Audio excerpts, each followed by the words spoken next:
Welcome to MTM Update. It's the English-speaking format in which we take a broader view on global media topics all around the world. And it's a pleasure to welcome Mary Wilkinson. She's Head of Editorial Content of BBC World News. Mary Wilkinson, how did Corona had an effect on all of our lives this year? But how do you see the effect in your news program? Well, I mean, it had so many effects, it's quite difficult to know where to start. But right at the very beginning, so going back to March this year, we had to move very, very fast to work out how we were going to socially distance. And anybody who's ever been in a television newsroom knows that they can be very packed, very crowded places with lots of people, I was going to say shouting and yelling, but talking loudly and, just being very close together. So we had to simplify our schedule. We restricted the number of people allowed in the building. We did the things that every other office in the world has done, which is one-way systems and lots of hand sanitizers, lots of mask wearing in certain parts of the building. And it was amazingly fast. I think everybody found it difficult to begin with, but now it just feels normal. And we've gradually been able to put some of the programmes that we lost and some of the complexity that we felt had to go at the beginning. We've managed to reinstate that back into the schedule, which is a big relief. But probably the biggest change is there are a lot fewer guests coming into the building, so we're doing interviewees over video conference in exactly the same way that I'm doing this interview. And that's been a bit of a revelation because we've found that it is so much easier to get people to come on air and to respond quickly. The calibre of the guests that we're getting is definitely higher than it was. Possibly because people are based at home, they don't have to commute, and they're willing to just jump on a video conference call for 10 minutes and do a quick interview. So that's been a real bonus. And then the other difference is just the way we operate out in the field. I've been impressed by how much on-the-ground news gathering we're still able to do. Everything is sort of heavily risk assessed. But we're lucky at the BBC that we've got such a big network of correspondents and producers based around the world.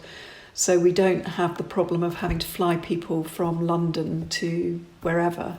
We've got teams on the ground, and that's made a huge difference. So it's meant that our coverage of coronavirus has been completely global. You name it, we've been able to cover Brazil, Mexico, right through to South Korea, China, and across Europe, right down to the tip of Africa.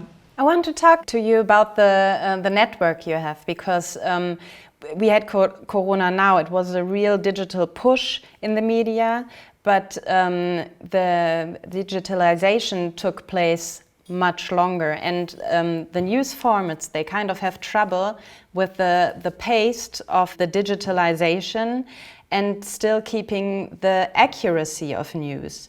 So how do you cope with that, and can you tell us a little bit about the network you built? Yeah, I mean, I'm head of editorial content both for our 24-hour television news channel, but also for the BBC News website outside of the UK. So we, both digital and television, work very closely together, and all our correspondents work. They have to file on all platforms, including radio, as well as digital and TV. I mean, we like to be responsive and to make sure that on our digital products, whether it's our app or our website or our social channels, that we're there, when there's a big story breaking, that we're up there with the rest of the pack providing updates, but we don't rush to be first. It's much more important to be accurate.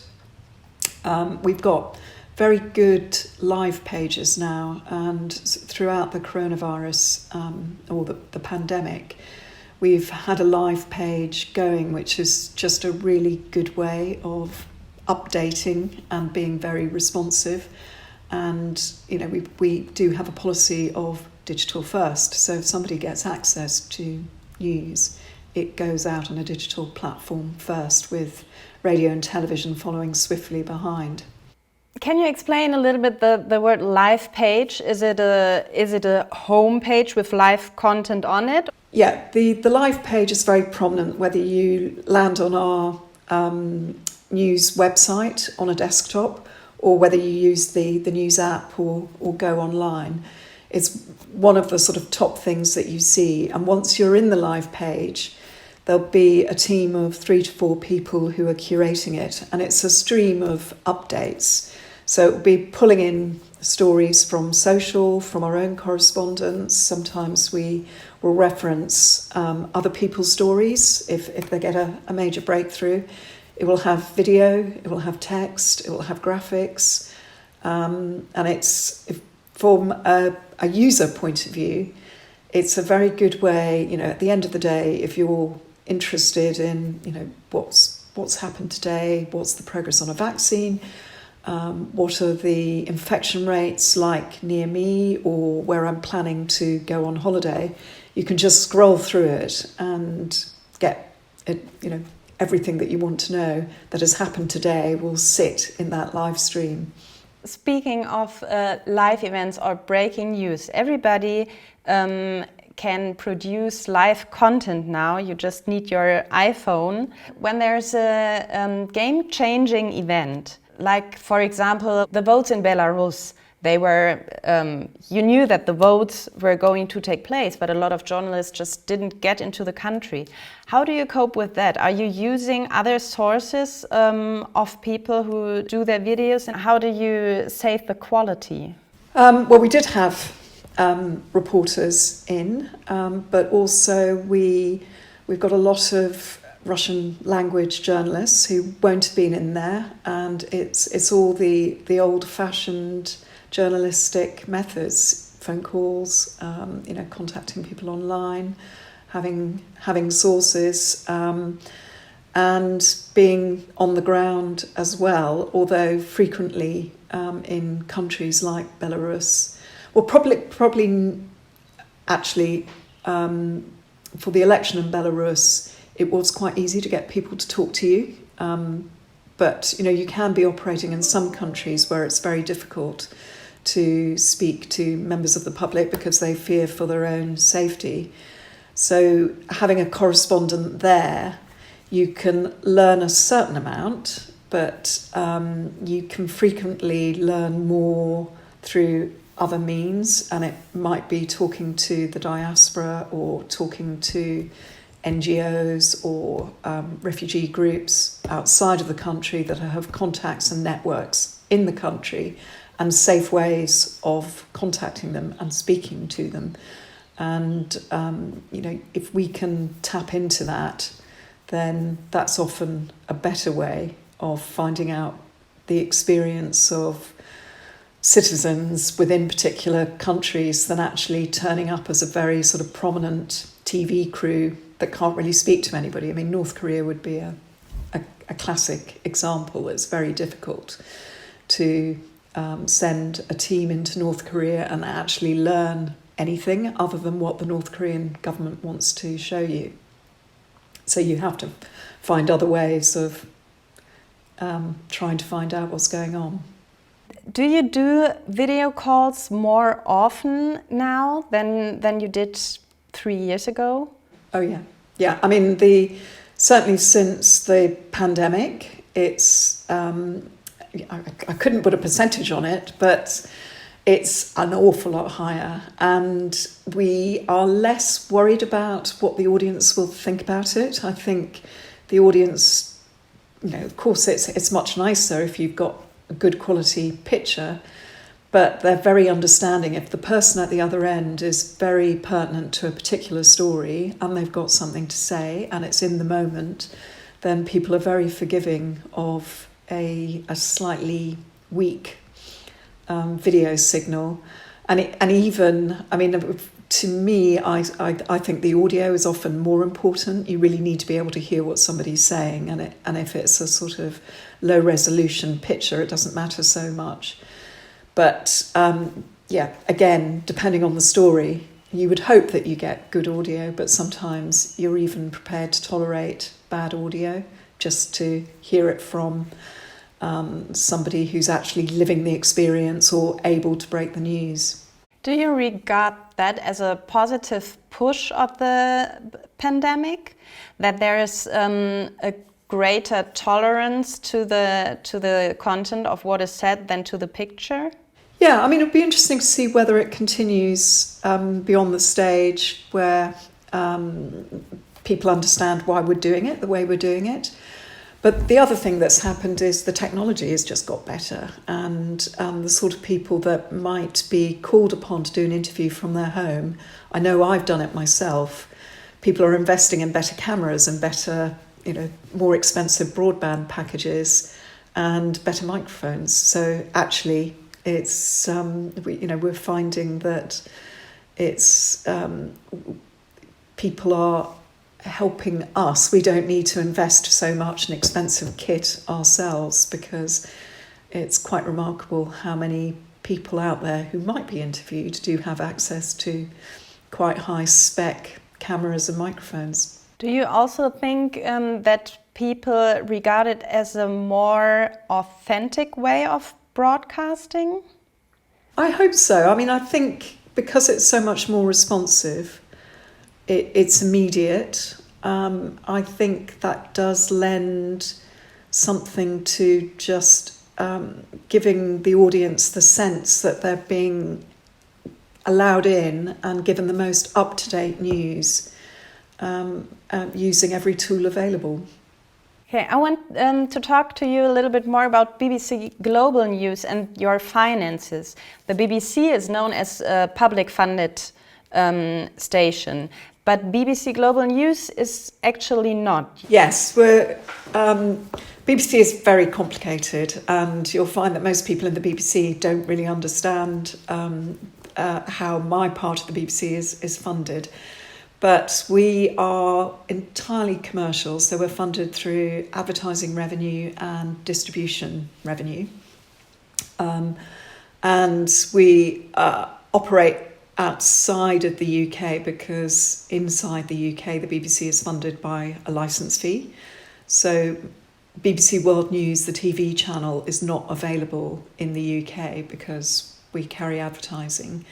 And the BBC News website, there are two different versions. I mean, essentially it's fed by the same stream, but I look after the version that is available outside of the UK, and that carries advertising, whereas inside the UK, if you log on to the BBC News website, you don't see any advertising.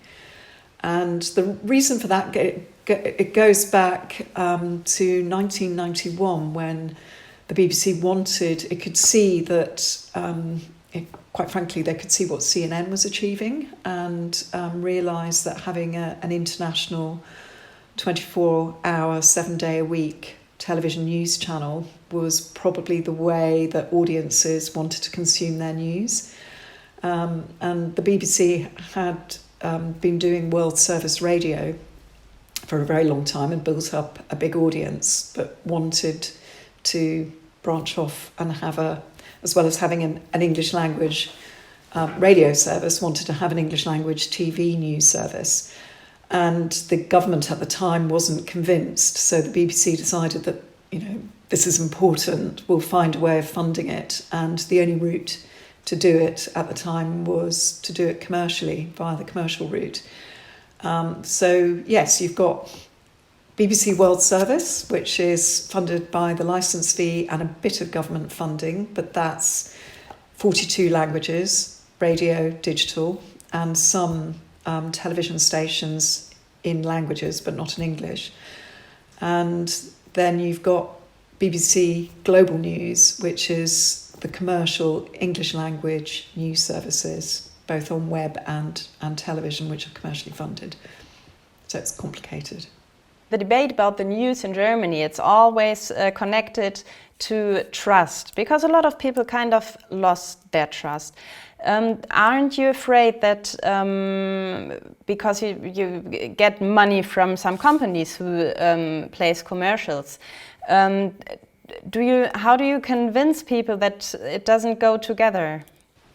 Because we've got very strict advertising and sponsorship guidelines, which we publish. They're publicly available. If you want to Google them, you will find them, BBC Advertising and Sponsorship Guidelines. And it's, our reputation for, and the fact that we are one of the most trusted news brands in the world is really precious to us. We know that if you lose trust, it takes a lot longer to win it back than losing it. So we're extremely careful in everything we do. There is a complete divide between the advertising side and the editorial content. We know that the brands that like to advertise with us because we've got this reputation for trusted journalism. So they wouldn't do anything to undermine that. And I think in most markets, people understand that you need a source of funding, and they understand this sort of church-state divide, that editorial is independent and advertisers advertise around the editorial. And it's, we're very grateful to those brands that do advertise with us, because it's very tough at the moment. I mean, particularly since the pandemic, advertising has taken a big hit, and our biggest category of advertising is travel and tourism. So you can imagine what's happened to that. And it's very difficult to see when it's going to come back. I mean, we hope that towards the end of 2021, we're going to see it coming back. But we don't know yet. We need to see how things progress with the vaccine. So, yeah, it's advertising. It really isn't that difficult. We find it, we're confident in our own procedures, and we find it quite easy to maintain a distinction between what is editorial and what is advertising. Speaking of the dependency, all of the channels are using platforms like Facebook, YouTube, the social media platforms, and they have their own. It is kind of a problem, because you put content on something which you can't edit as your own. Do you think that we will, that our system will come over these platforms? Yeah, I mean, so I will say the same thing that any publisher, broadcaster says about social media. So it's incredibly useful for marketing and for staying relevant and for reaching audiences that aren't coming to our own platform. We would love it, the social platforms, to be more effective at driving people back to the BBC, into our trusted environment. We're realistic. Some social platforms are better than others at doing that. We like the fact that increasingly some of the social platforms are prepared to do content deals with us. So they're actually paying for our content, and we're very happy to do that. We think, that gets us brand recognition, but also it brings us revenue. And yeah, we will constantly monitor what's happening, and we've got a huge following for BBC World on Facebook. It's really important to us. I mean, I should have checked the numbers, but last time I looked, I think it was about 46 million people. Instagram is growing very fast. It's now about 16 million. And it's certainly growing faster than Facebook is. I wouldn't be surprised if at some stage Instagram overtakes Facebook. But yeah, Twitter is important, LinkedIn is important, and we'll just keep monitoring the situation. And we're very interested in, do we get attribution if people do see our content on these social platforms? So if they don't realise it's the BBC, then it's probably not worth our while being there. If they do realise it's the BBC, then yes, it's good because you might be reaching new audiences. Thank you, Mary Wilkinson, Head of Editorial Content at the BBC Global News, for giving us an insight about the digitalization in news media. It's a pleasure to talk to you, and I'm kind of glad that we didn't talk about the Brexit today. Yeah, well done.